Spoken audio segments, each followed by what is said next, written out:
All right, shalom, shalom. Shalom. We the Hebrew Israelites from the Camp GMS Cleveland. And before we get started, we'll give all praise, honor, and glory to Yahweh, Yahweh Bahashem, Bahashem, Yahushai, Yahushai, Bahashem, Bahashem, Kakadash. Double honor to the apostle elders, of great millstone, who rule well. And peace and blessings to the hopeful elect that preaches truth sincerely across the four corners of the earth. And this another lesson through the spirit of power, Yahweh, Bahashem, Yahushai. Lord willing, this lesson be edifying to the hopeful elect.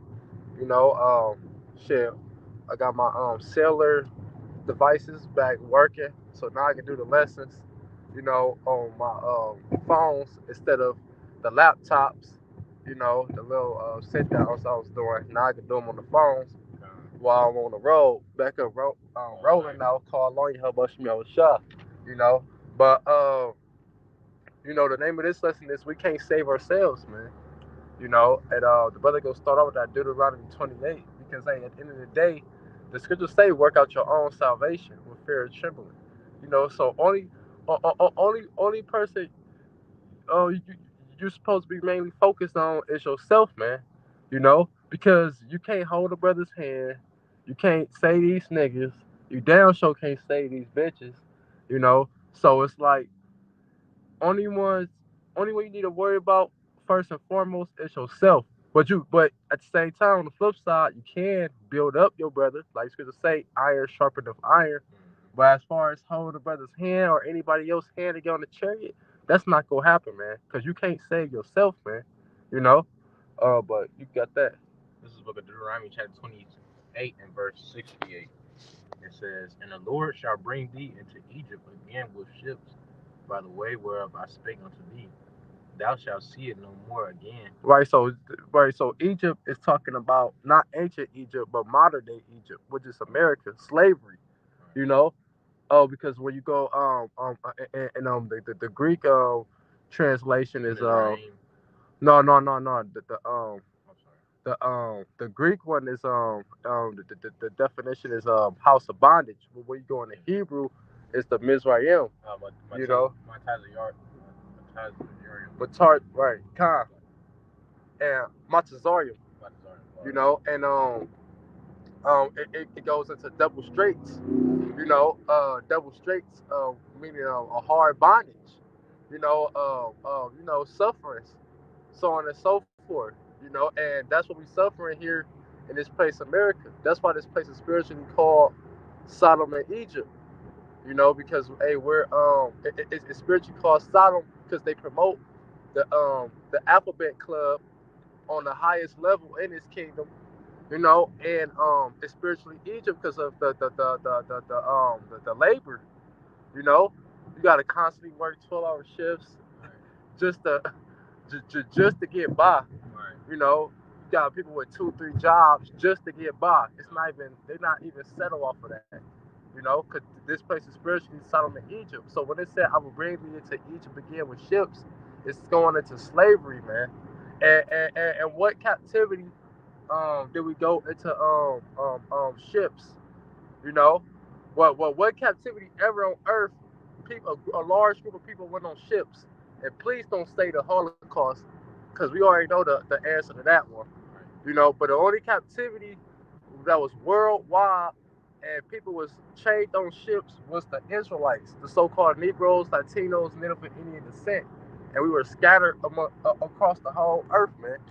In a time of hardcore slavery, and we're still in slavery, man.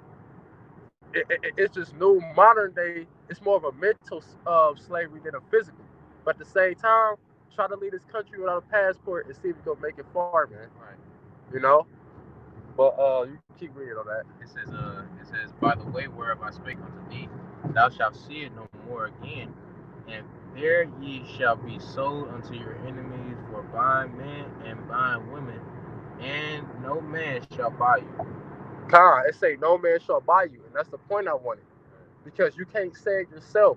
Right. Back then you was able to buy people out of slavery, and we go in that word buy, it goes into rescue. Mm. You know, so no man shall buy you, meaning can't nobody save you out of this shit, man. You know, the only ones, the only one who could get us out of this slavery is Yahweh Shai, man. You know, that's the only one, and that's who gonna get us out of this slavery according to prophecy. But anything else?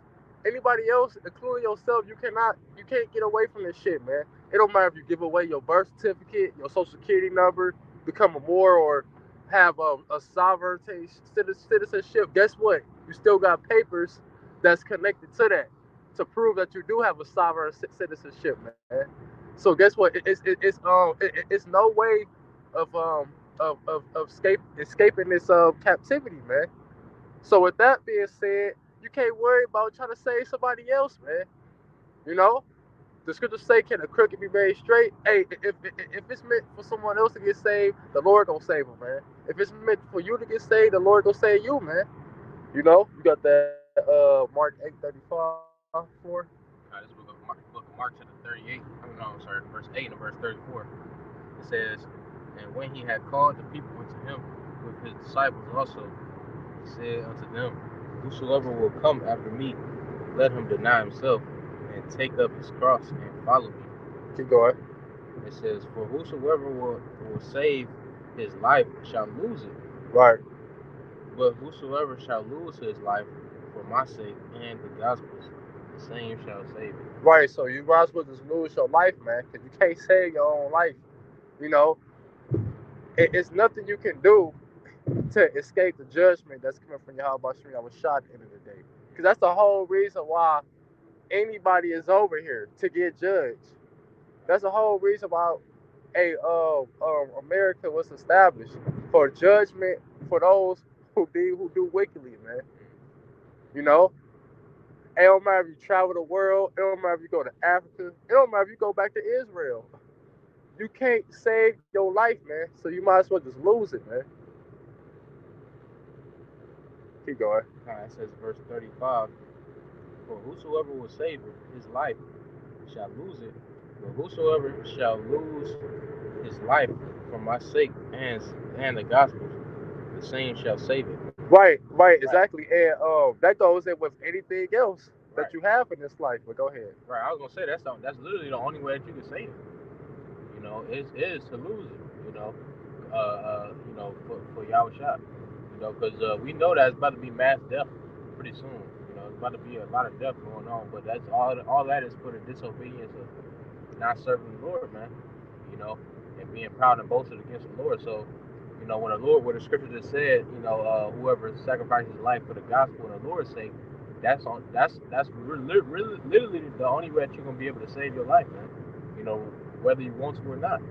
That's basically what's clear. That's what the Lord is saying. You verse 37. Verse 36. It says, "For what shall it profit a man if he shall gain the whole world?" Right. You got a lot of guys, always singing about how they want to be on top of the world. Well, hey, the only way that you're really gonna be able to get on top of the world is through that narrow path, man. Because any other way, like we just read in Deuteronomy chapter 28, he shall not buy you. Ain't no man gonna come out of the blue. Ain't no rich old Edomite. Ain't none of these elites gonna come out of the blue and buy you out of your captivity, man. The president, no, the scriptures say no. The main way that these, we even get close to one of these heathen kings buying us out of our troubles is reparations. But we know that we won't get that from these devils, man. We're gonna get that from the Lord. It says, "For what shall it profit a man if he shall gain the whole world and lose his own soul?" All right. So we can't be attached or hold on to everything in this society, man, because the scriptures say that the fashion of this world passeth away. You know, and let's say you do have a family. The scriptures say that they shall be saved if you believe in Yahweh Shah. Um, yourself and your house shall be saved. Roughly paraphrasing. Okay, that's true and all, but you can't focus on them, man. That can't be your focus. Because hey, if somebody in your household don't believe, they just don't believe, man. You can't force somebody to believe or force somebody to do something that you want them to do, man. Because that's putting a burden upon yourself that's unnecessary, man. I got something. God, go ahead. This is the book of James, chapter 1 and verse 4, because you have mentioned, you know, about saving your soul. Because pretty much like you have mentioned about pretty much wanting, not wanting. You know, Con. or no, not wanting slacky. I remember now. Being willing to, what I mean, not desire. You know, because in this kingdom that we live in, everything. A lot of things is desires, man, to the flesh. Right. Well, that's also tying into, pretty much sacrificing for the gospel's sake. When you're not as much desiring, man.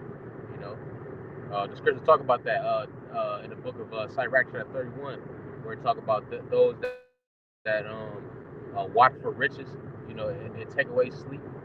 You see, but this is the book of James chapter 1 verse 4. It says, "But let patience have a perfect work, that ye may be perfect and entire, wanting nothing." That's the point. Wanting nothing, man. We want what the Lord wants, man. Because once again, we understand that can't nobody deliver us out of this bondage, man. Right, when you go in that word want, it goes into lack. You know, we don't want to lack nothing. Okay, because the scriptures say, if if you paraphrase it, if you lack in something, you can't see the things afar off. We got something way better coming. The kingdom of heaven. That's gonna be forever. Immortality. Anything you want, now you can get that in the kingdom times a million, man, times a trillion. You know. So yeah, our hearts, our minds is not in this place, man. Hey, just one more thing I'm about to say.